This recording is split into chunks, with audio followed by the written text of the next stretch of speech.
काही मुलं खूप अग्रेसिव्ह असतात. पालकांचं अजिबात ऐकत नाहीत. उलट उत्तर देतात.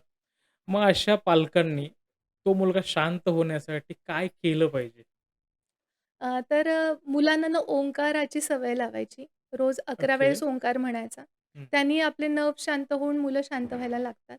पण त्यासोबत एक टेक्निक इतकी मस्त आहे ना, तर ती स्पेसिफिकली आईनी केली तर जास्त बेटर. आई किंवा बाबा दोघांनी करू शकतात. हं. तर मुलं जेव्हा झोपतात ना, तर तेव्हा एकदम शांत म्हणजे त्यांचं सबकॉन्शियस माइंड तेव्हा जागं असतं. हां. बाकी ते पूर्ण छान झोपलेली असतात. हं. तर अशा वेळेस मुलाच्या आज्ञाचक्रावर एक हात ठेवायचा आणि हार्ट चक्रावर म्हणजे एक हात कपाळावर आणि एक हात छातीवर हं. आणि असा हात ठेवून डोळे बंद करून मुलांना अफर्मेशन पास आउट करायच्या, की माझा मुलगा खूप शांत होत आहे, स्थिर होत आहे.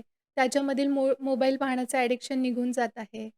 त्याचं कॉन्सन्ट्रेशन वाढत आहे. त्याच्यामधली सगळी चिडचिड निघून जात आहे आणि निघून या ब्रह्मांडात विलीन होते. ओके. हे असं म्हणून म्हणायचं आणि आपल्याला जे काही हवंय हं. मुलांकडून, तो जेवणाचा प्रॉब्लेम असेल, बिहेवियरचा प्रॉब्लेम असेल, व्हॉटएव्हर तुमचे जे काही प्रॉब्लेम आहेत, तर ते त्याच्यातून निघून जातायत. हे तुम्ही हार्ट चक्र आणि आज्ञाचक्र या दोन्ही चक्रांवर हात ठेवून पॅरेंटनी जेव्हा हे अफर्मेशन देतात ना, ते ओके. खूप लवकर वर्क करतं. ओके. 21 दिवसात तुम्हाला खूप छान त्याचा फायदा होतो. ओह!